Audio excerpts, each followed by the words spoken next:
네, HLB 한번 보겠습니다.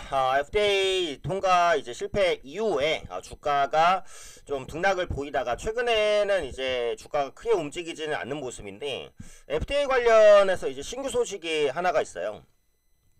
지금 미국이 효율부를 통해서 그 비용을 감축하는 작업들을 꾸준하게 진행하고 있잖아요. 근데 이 비용 감축의 칼날이 FDA에도 닿고 있는 그런 모습입니다.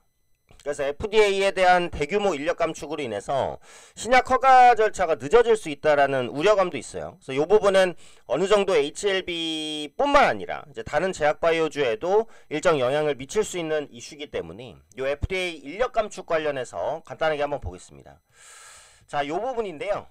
FDA 대규모 인력 감축, 신약 스케줄 꼬이나 관련된 내용이죠. 직원 20% 해고에 기능 정지 위기, 노바백스 코로나 백신 승인 연기, 허가 진행 국가 국내 기업들 예의주시 이렇게 나왔는데 트럼프 행정부의 구조조정, 이게 이제 굳이 FDA의 구조조정을 한다, 근데 요건 아닙니다. 근데 미국이 정부 효율부를 그 기반으로 해서 테슬라의 수장이었던 일론 머스크가 좀 주도를 했던 게 이제 정부 효율부잖아요. 그래서 이제 미국 내에서 비용이 많이 들어가는 것들을 줄인다, 이런 정책적인 큰 흐름이라고 보시면 될 것 같은데, 이런 구조조정 여파로 FDA가 사실상 기능 정지 위기에 처했다라는 거죠. FDA 허가 절차를 진행 중인 국내 기업들은 아직까지는 큰 영향이 없다라고 했지만 상황을 좀 보고 있다라는 겁니다. 그래서 FDA 인력 부족으로 임상 스케줄, 품목 허가 일정 이런 부분이 좀 지연되면 신약 개발이나 판매 같은 부분에 분명히 타격을 입을 수 있기 때문에 이 부분에 대한 우려감이 부각되고 있다라는 거고요. 수치를 보면 최근 운영 효율화를 위해서 FDA 직원 3,500명을 포함해서 보건복지부 및 산하기관 최소 1만 명 해고, 그죠? 이렇게 되면 FDA의 경우 전체 직원의 20% 규모가 구조조정이 됩니다. 20%면 사실 굉장히 큰 규모죠. 100명이라고 하면 20명이 이제 구조조정이 되는 거기 때문에. 그래서 백신 분야의 핵심 인물이 사임하기도 했고요. 이러다 보니까 결국은 이제 FDA 업무 지연으로 연결되는 게 아니냐, 이렇게 됐죠. 실제로 FDA가 1일로 예정됐던 노바백스 코로나19 백신 승인 결정을 마감 기한 내 내리지 못하고 사실상 무기한 연기를 했습니다. 이게 이제 FDA의 인력난 때문에 이제 그런 것이 아니냐, 이렇게 이제 우려감이 있죠. 그러다 보니까 HLB에 대해서도 얘기가 나왔어요. 간합치료제인 리보세라닙에 대한 FDA 허가 제도전에 나선 HLB 관계자는 이번 감원이 의약품심사 규저부서에는 아직 영향을 미치지 않는다라고 하기는 했어요. 다만 이제 요 부분이 장기화가 됐을 경우에는 장기적인 영향력이 있을 수도 있지 않을까. 증권가에서는 이제 약화시킬 수 있다라고 보고 있다는 거죠. 충분한 인력이 있었을 경우 승인 가능했던 신약들이 거절 혹은 지연될 수 있다라는 거. 그래서 거절은 아니겠지만 지연은 분명히 가능성이 열리긴 한 것 같아요. 이것은 FDA 허가 통과가 절실한 HLB를 비롯한 제약바이오주에는 약간 우려스러운 이슈긴 합니다. 다만 지금은 이제 막 그 구조조정이 진행이 된 것이기 때문에 이에 따른 영향을 정확히 알 수는 없어요. 시간이 조금 지나 봐야 알 수 있는 이슈라고 생각을 합니다. 네. 그리고 이제 간밤에 미증시가 이제 폭등을 했는데 그 관세 유예가 진행이 됐잖아요. 근데 중국을 제외하고 해요. 그래서 미국이 중국은 확실하게 겨냥하고 있다는 것을 알 수 있고, 중국이 계속해서 보복 관세를 하다 보니까 트럼프 입장에서도 여기서 이제 중국까지 유예시켜버리면 자존심이 좀 상하겠죠. 그런 관점에서 중국은 제외했는데, 예전에 그런 말씀 드렸잖아요. 그러니까 리보세라닙이 항서제약의 칼렐리주막과의 병행요법이기 때문에 항서제약은 중국 기업이니까 그게 이제 HLB의 신약 허가의 그 타겟이 될 수 있지 않냐, 이런 우려감이 있었는데 아직은 이제 그 우려감이 크진 않습니다만 트럼프가 중국을 집중적으로 견제한다는 것을 다시 한번 확인할 수 있었던 간밤이었기 때문에 이런 부분들이 간접적으로 또 영향을 미칠 수도 있지 않을까 하는 생각도 다시금 조금이나마 들게 하는 부분이죠. 그래서 이런 것들 복합적으로 HLB를 둘러싼 환경이 그렇게까지 좋진 않다. 그래서 오늘 대부분의 종목 급등하는데 HLB는 많이 올라가진 못했거든요. 그래서 이런 부분들이 좀 반영된 게 아닌가, 이런 생각도 잠깐 있긴 합니다.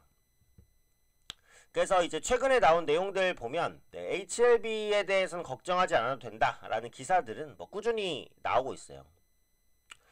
그 언론사에서도 그 적극적으로 진양권 회장이 밝히고 있습니다. 이 부분은 크게 문제가 없다. 그래서 요게 그 최근에 나온 건데요. 진양곤 회장이 이렇게 이게 그 책 많이 나온 거 앞에서 많이 얘기를 하는데, 파미델리의 기사에 대한 공식 입장을 좀 내놨었는데, HLB가 리보세라님 칼렐리주막 병용요법 미국 허가 획득 실패와 관련된 진양곤 회사 측의 발언에 대해 지적한 파미델리의 기사에 공식 입장을 내놨다. 네. 이전에 그 베이진 준시바이오와 항서제약은 다르다. 상용화도 책파는 없다라는 기사에 대해서 여러가지 견해가 있을 수 있다. 구체적인 입장을 밝혔다라는 부분이죠.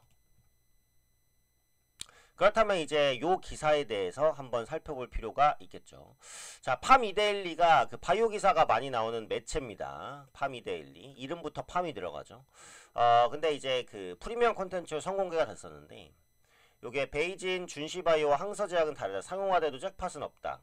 라는 이제 기사가 있었어요. 그래서 HLB가 이제 그 실패했다라고 하면서 진양곤 회장에 대한 신뢰도가 등등등등 이제 나온다. 네, 그리고 가람신약이 상용화돼도 경쟁신약 출현, 직접 판매 전략 불확실, 잭팟 기대하기 어렵다라고 분석한다. 네, 이런 내용의 기사가 이제 송출이 됐습니다. 그러니까 파미달리에서는 상대적으로 약간의 그 HLB 리보세라니 병용요법에 대한 의심의 그런 기사를 좀 냈다라는 부분이에요. 그래서 요거를 못 보신 분들은 한번 확인해 보시면 될 것 같아요. 그래서 시장 점유율에 대해서 이게 그러니까 병용요법이 허가가 빨리 났으면 진작에 났잖아요. 근데 이게 계속해서 뒤처진 거잖아요.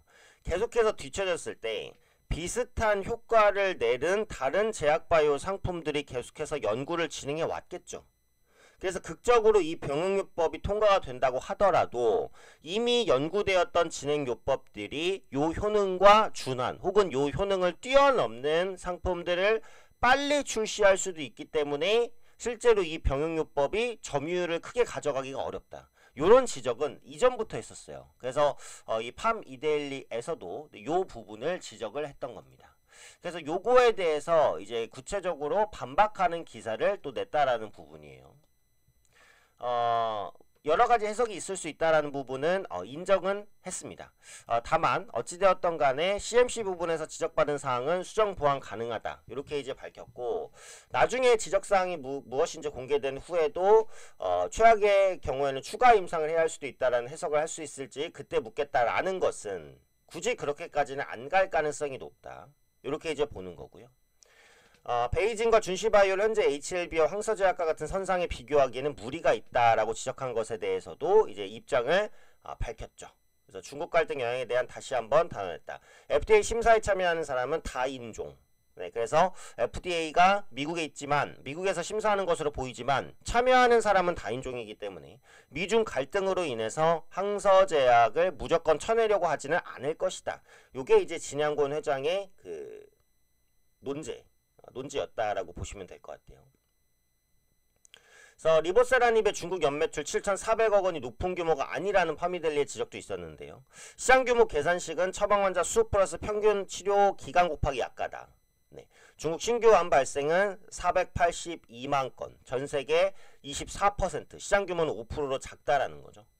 그래서 중국 시장이 큰 성장을 보였을 때 역시 수혜를 받을 수 있을 것이다. 이렇게 하나하나 반박한 모습이었습니다. 근데 이제 결과론적으로 보면 그 FDA의 뭐 인원 구조 조정이라든지 계속해서 이제 항서제약의 문제를 제기하는 부분이라든지 그래서 HLB에 대한 우려감이 다시 한번 부각되고 있기는 해요. 근데 계속해서 문제가 되고 있는 건 CMC였기 때문에 CMC를 해소하는 순간 또 신약에 대한 허가는 나올 가능성도 충분히 열려 있다. 이렇게 이제 보는 거죠. 그리고 이 HLB는 HLB 홈페이지인데 IR 들어가시면 여기 볼 때 3월 31일에 공매도 과열 종목 지정 풀리자마자 그죠? 4월 2일에 공매도 과열 종목 지정 그죠? 이 공매도에 너무 많이 노출이 돼 있어요. 그래서 조금만 올라갈라 치면은 이제 공매도가 떨어지는 그런 모습들이 주가를 좀 안타깝게 만들다 보니까 현재 이런 상태가 좀 돼버리지 않았나 이렇게 이제 봅니다. 그래서 앞서 말씀드렸던 이런 지적사항과 우려사항들로 인해서 원래 HLB의 반등이 다른 종목보다는 이제 크지는 않다. 1% 남짓 반등을 하고 있는데 현재 주가 수준을 보시면은 여기가 어디예요? 요 갭을 떨어뜨렸다가 다음날 만회한 딱히 그 정도 수준 그죠? 그래서 이런 우려감도 충분히 반영이 돼 있는 그런 주가 수준이라고 보여지기는 해요. 방금 말씀드렸던 부분이 대부분 주가에 반영이 돼 있다는 거죠. 네, 그런 관점에서 보유하고 계신 분들은 당연히 더 보유를 할 수밖에 없죠. CMC 관련된 이슈들은 꾸준히 좀 부각이 될 가능성이 높고 지금은 실망과 우려감이 많이 반영된 주가 수준입니다. 네, 하한가 대비해서 올라온 가격이 한 6,000원 남짓이니까 그렇게까지 크다라고 보기는 어려울 것 같아요. 그래서 보유하신 분들은 좀 더 보유를 하시면서 CMC 관련된 해소 이슈들을 꾸준히 체크하실 필요는 있지 않을까 그렇게 판단됩니다.